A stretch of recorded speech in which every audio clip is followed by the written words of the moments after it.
Oddio, stanno volando via cose. No, stoppa, brutto, sto bruciando la macchina. Brucia, via. Va bene, tanto sta Zafira è la prova e la testimonianza di tutte le cazzate che faccio. Vediamo se questo giro me la manda buona o faccio cazzate ancora. Bentornati in un nuovo Spacchettatega. Oggi super spacchettamento gigantesco. Abbiamo qua già un po' di pacchi, alcuni mi devono ancora arrivare. Cominciamo subito dal pacchettino più piccolo, così ce lo togliamo dalle palle. Allora, questa qua è un'azienda che mi ha contattato, mi ha detto ti mandiamo da provare una bella pinza amperometrica. Raga, cosa volete sapere sulle pinze amperometriche? Non lo so neanche io, a dire la verità, non l'ho mai avuta. Ok, la pinza amperometrica è della Venlab, è della Venlab, lo trovate su Amazon, ovviamente vi lascio il link qua sotto in descrizione, trovate eventualmente anche un codice sconto se me l'hanno dato. Modello VC600D. Scopriamola insieme. Non c'è molto da dire, raga, se non... Ah, questa è una sonda per le temperature e ci andranno le batterie che sono blindate con cacciavite. Le blindo batterie. Ti danno anche le pile della Warriors. Ottime le batterie Warriors. Sono leggerissime. Sì, saranno vuote. C'hanno la carta dentro. Si è acceso. Signori, siamo online. Quindi di base strumento molto semplice che sicuramente tanti di voi hanno già a casa. A me mancava, gli ho detto perché no, fatemelo testare. È sostanzialmente una pinza amperometrica con multimetro. Puoi misurare tutti i dati di corrente continua e alternata, fare i test per controllare se i condensatori sono danneggiati oppure no, stessa cosa per le resistenze, ha una funzione per determinare automaticamente l'unità di misura che state andando a misurare, ma la cosa sicuramente che è più interessante per me è inserire questa pinza qua appunto tra il cavo e vedere effettivamente quanta corrente sta assorbendo quell'utilizzatore. Ora abbiamo acceso il phon, prendolo qua, andiamo a vedere appunto quanta corrente sta assorbendo e di conseguenza anche la potenza, facendo una formula molto semplice che sono tensione per ampere. Molto figo, lo userò sicuramente in altri progetti. Passiamo al prossimo pacco che non vedo l'ora di aprire. Ora, per quelli che sicuramente mi seguono anche su Instagram sanno che sto andando a rinnovare un appartamento, quello che ho preso, vi lascio il video qua se non sapete di che cavolo sto parlando. Devor è stata così gentile, visto l'ultimo Spacchettatega che mi ha mandato un attrezzo che effettivamente non avevo richiesto e che effettivamente per ora non mi serve. È questo, la chiamano Paint Tank da 30 litri. La faccio vedere perché non ho idea, raga, di come utilizzarla, se non forse per un progetto. Al contrario, questo qui sarà estremamente indispensabile e come potete leggere qua davanti, Air Spray non è nient'altro che una pistola airless per pitturare i muri, perché come sapete ormai io detesto fortemente pitturare i muri. Apriamo questo pacco. Purtroppo non ho la mia classica spatola d'unboxing perché è rimasta in appartamento. Ok, mamma, sono già gasato, Ezio. Sono già gasato. Allora cominciamo con ugello precise nozzle e le istruzioni. C'è la pistola dentro. Oh, bella. Madonna che odori da oltreoceano. Odori di Asia. In questo video non andremo a vederla in azione effettivamente pitturando perché lo vedrete nel primo episodio del rinnovo dell'appartamento, per cui vi invito a iscrivervi per non perdervi quell'uscita. Oggi semplicemente andiamo a fare l'unboxing, vedere le caratteristiche e a testarlo con l'acqua, giusto che ci prendo un attimo la mano prima di fare cazzate su un appartamento. All'interno non c'è altro se non un bigliettino che ti dice attento, attento e mi raccomando attento. Allora, nozzle 1, abbiamo questo mega tubo con filtro che 99 su 100 è quello che ovviamente va dentro il nostro secchio. Qua, senza troppi fraintendimenti, c'è la nostra pistolina e mi raccomando attenzione ancora. Chissà com'è pitturare, sono molto curioso. Qua abbiamo la prolunga, così possiamo pitturare anche possiamo pitturare anche sul soffitto e quindi questa sostanza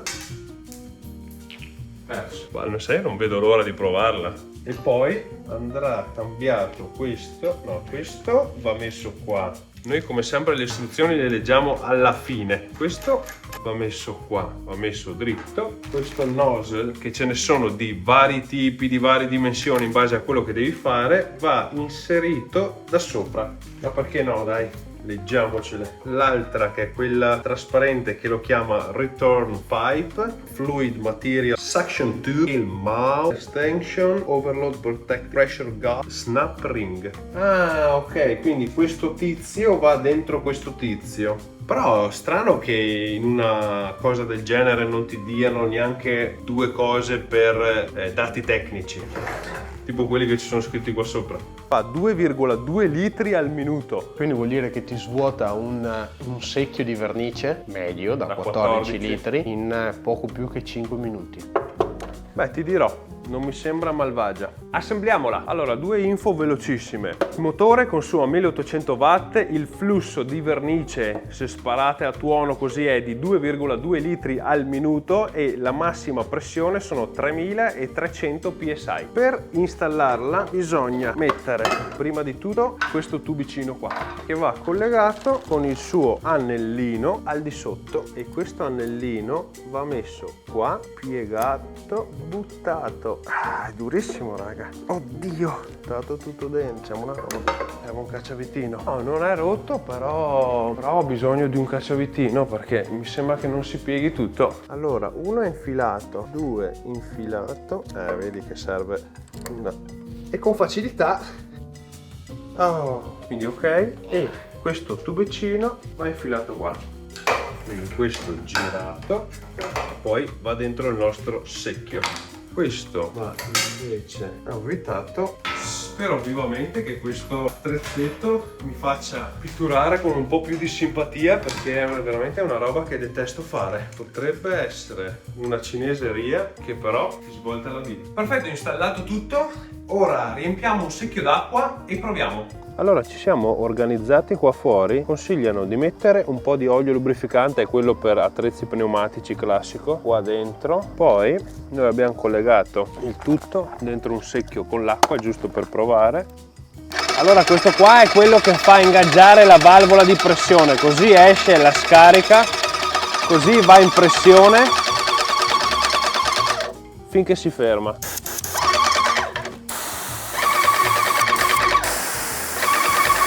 Sembra di usare un Ghibli sostanzialmente.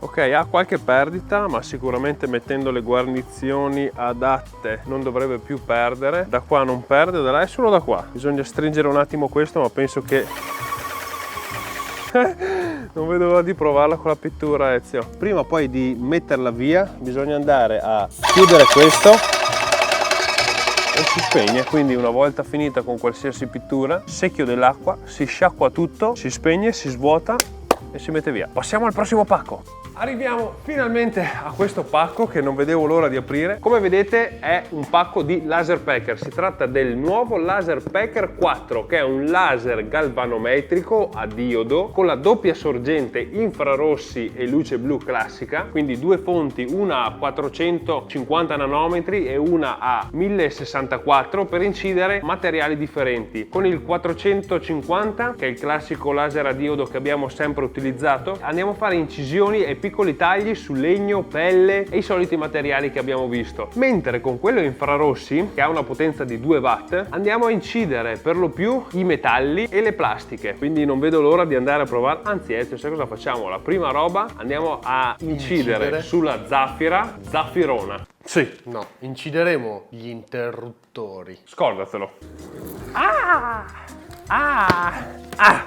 E sai cosa vuol dire quando abbiamo una scatola nella scatola? Che hai due scatole. Che questa è qualità, perché non vogliono rovinare i 20 euro di packaging che mettono. In questo video non andremo a vedere le funzionalità di questo laser perché ce ne sono tante, voglio fare vari test e dedicarci un video. Oggi andremo a fare semplicemente un unboxing, vedere cosa c'è in dotazione e fare due prove di numero perché sono troppo gasato. Questa qua, tra l'altro, dovrebbe essere la versione bundle con tutti gli accessori. Tu puoi prenderlo singolo, puoi prenderlo con il rotary e puoi prenderlo con l'estensione dell'area di lavoro. Di solito è tipo 160 x 160 e passa da 160 a 160 x 300, quindi si va a allungare. Ok, questa è la base dove verrà poi installata qua sopra la torretta a cui poi agganceremo il nostro laser. E come vedi la basetta viene via perché tu col laser puoi poi andarti a posizionare dove vuoi e incidere quello che c'è dietro. Molto molto figo. Che qualità, raga. Questo è un altro supporto che è grigliato in questa maniera qua e serve quando tu vuoi andare a fare ovviamente il taglio. Riesci a fare dei piccoli tagli ma non sono precisi come un laser cartesiano, ok? Quindi i classici che abbiamo sempre visto, perché sul galvo abbiamo una luce che parte da un singolo punto e tramite due specchi va a curvarsi in questa maniera. Quindi non è come il laser che ha il raggio dritto e fa questo movimento, ma abbiamo un raggio fisso che fa questo movimento. Per cui se immaginate di fare un taglio su un pezzo che ha una dimensione abbastanza grande, quasi totale dell'area di lavoro, i tagli che magari riesci a fare ovviamente non sono perpendicolari ma sono smussati o hanno un piccolo angolo, per cui per il taglio non è proprio il massimo secondo me. Però c'è anche questa opzione. Secondo ripiano, è tutto a strati qua come un grattacielo. Non potevano mancare i sample, non poteva magari un rigellino, così misuro quante cazzate mi stai dicendo. Wow! E questo è uno slider con qua presa USB-C e due USB, e questo qui dovrebbe essere lo slider che ti fa l'estensione del piano di lavoro. Infatti qua abbiamo gli altri due pezzi che con le tre vitine vanno a fissarsi qua, per cui passiamo da un'area di lavoro che è questa a un'area di lavoro che è così, quindi esattamente diciamo larga come quello, però lunga un po' di più. Molto interessante. Potrebbe anche diventare utile in altri casi perché è uno slider alla fine, possiamo montarci sopra anche la camera o il telefono. Altro ripiano, qui abbiamo il pezzo forte. Wow, veramente fatti bene. Non ho mai testato prodotti della Laserpacker, li ho sempre visti online, non mi sono mai piaciuti più di tanto, a partire dal Laserpacker 1 perché era un laser portatile, comodo, però sempre a diodo con un basso voltaggio. Poi hanno fatto il Laserpacker 2, sempre con 450 nanometri, il Laserpacker 3 che invece era a infrarossi, quindi 1064, e poi hanno fatto il Laserpacker 4 che ha entrambe le fonti luminose, e questo è interessante soprattutto perché è tutto gestito da un minuscolo display che vedremo tra poco. Comunque qui abbiamo la basetta col mandrino che si può inclinare, è proprio fatto bene, si può andare a inclinare, e qua dietro sempre le solite porte USB-C e due USB, probabilmente per connettere poi tutti gli accessori assieme. Abbiamo la nostra torretta che è quella che andremo a agganciare esattamente qua, con i due tasti per andare a alzare e abbassare il modulo laser per metterlo a fuoco. Qua si aggancia, però volendo è bloccato. Tiri fuori, lo puoi andare a inclinare. C'ha questa ghiera qua dentata, così effettivamente è sicuro. Bello, non capisco se questo è un grigetto o un violetto come colore. Signori, madonna se pesa, Signore e signori, questo è il Laserpacker 4. Bello, molto ben fatto. Tra l'altro leggevo che questa griglia qua è magnetica perché appunto ha anche dei filtri all'interno, così le polveri che volano, perché quando magari andiamo a fare delle incisioni tipo sulle business card, quelle in alluminio anodizzato, che andiamo a togliere l'anodizzazione e viene aspirata, va dentro e può fare dei problemi, quindi hanno messo anche questa cosa qua, molto interessante. Questo è il nostro display, questo è il tasto di stop, e qua sotto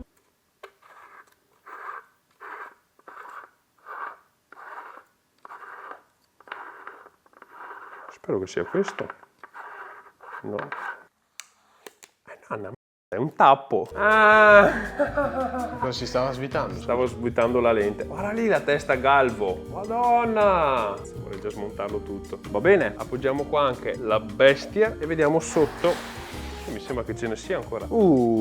Reparto scatolizzi. Intanto c'è un'altra base che molto probabilmente, vedendo le dimensioni, tac, è la base del quarto asse. Abbiamo sempre accessorio del quarto asse, rotary extension parts che sono le ganasce da cambiarci, non le apro neanche. Abbiamo, guarda che packagging carino, i goggle case verdi? No, non sono verdi, sono arancioni, perché scherma frequenze di luce diverse. Con questa tu guardi una frequenza infrarossi, diventa invisibile.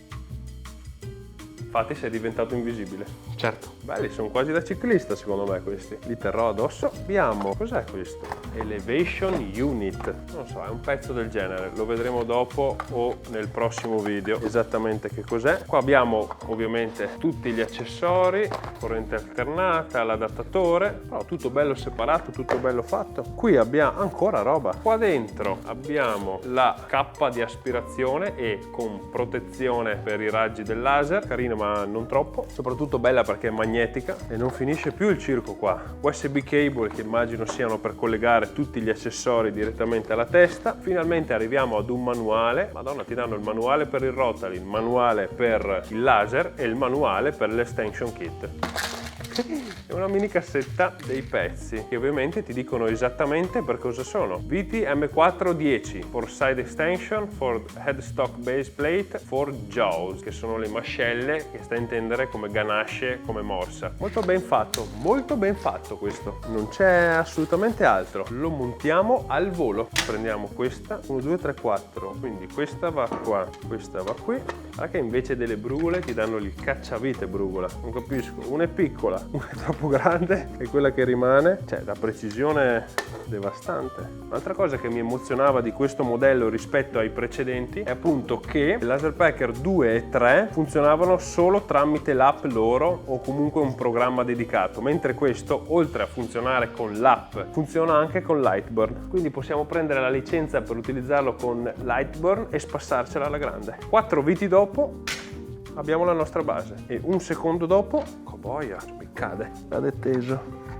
Hai letto le istruzioni? No, assolutamente. Male. Però sono molto curioso di fare un primo test. Alimentatore che va qua dietro. Bisogna trovargli un nuovo posto poi in Proto Room. Questo rimane fisso. Acceso già. Oh! Display 1064 nanometri, swipe 450 nanometri. E per metterlo a dormire basta, è spento e si accende appena lo tocchi. Ok, non funziona la base perché anche la base giustamente non è collegata al laser, ma ti danno proprio cavi USB e come vedo qua c'è una USB-C. Detto ciò, metto uno qua.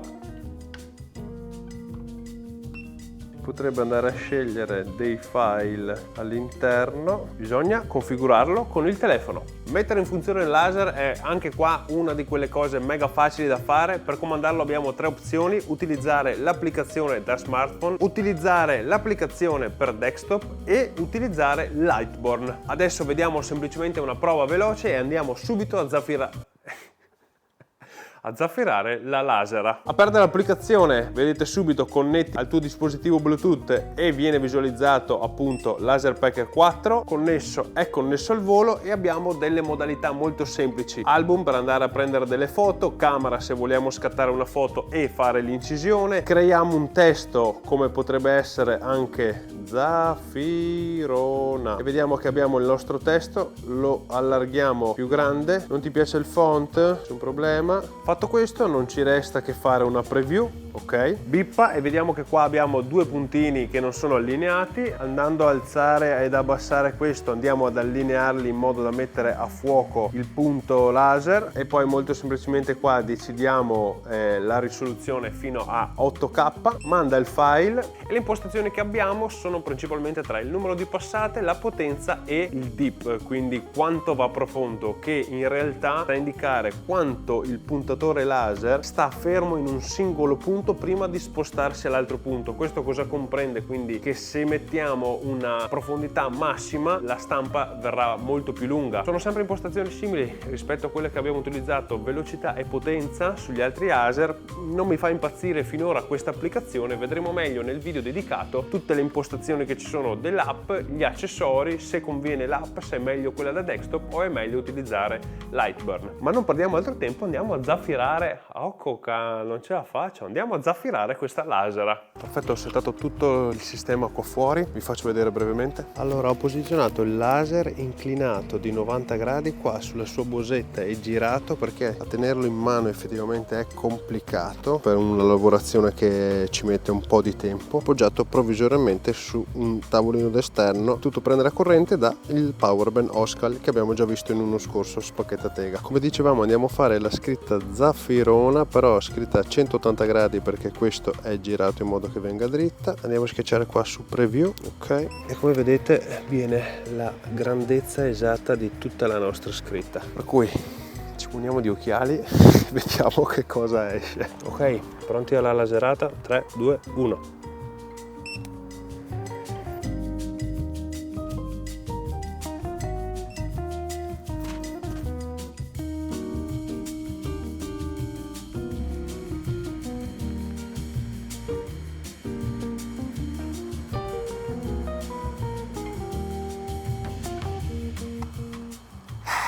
Niente, allora la prima prova non è andata troppo bene, avevo sbagliato delle impostazioni e poi rifacendolo, però utilizzando l'iPad così potevo girare col telefono, mi sono dimenticato di girare di 180 l'immagine, per cui questo qua è il risultato: Zafirona a un pezzo e poi Zafirona al contrario. Ma nessun problema, adesso andiamo a laserare un'altra cosa e mettiamo il tag del mio Instagram più grande che si può, lo facciamo da qualche parte, gigantesco. Ok, impostato anche questo, ho messo in bolla anche il pezzettino, impostato tutto, mettiamoci gli occhiali e vediamo un po' che cosa viene. Ok, pronti? Via.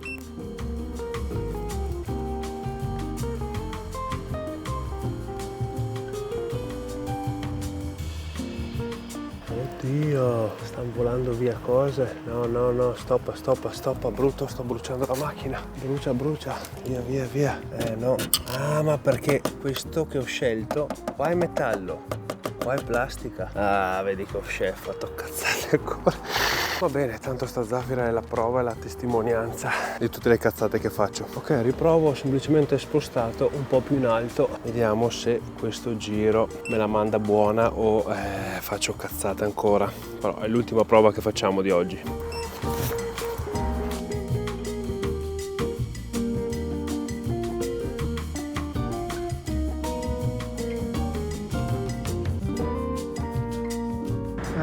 Ok, guardarla così non sembra per niente buona, ma scommetto che andandola a pulire un attimo la situazione migliora di molto, speriamo.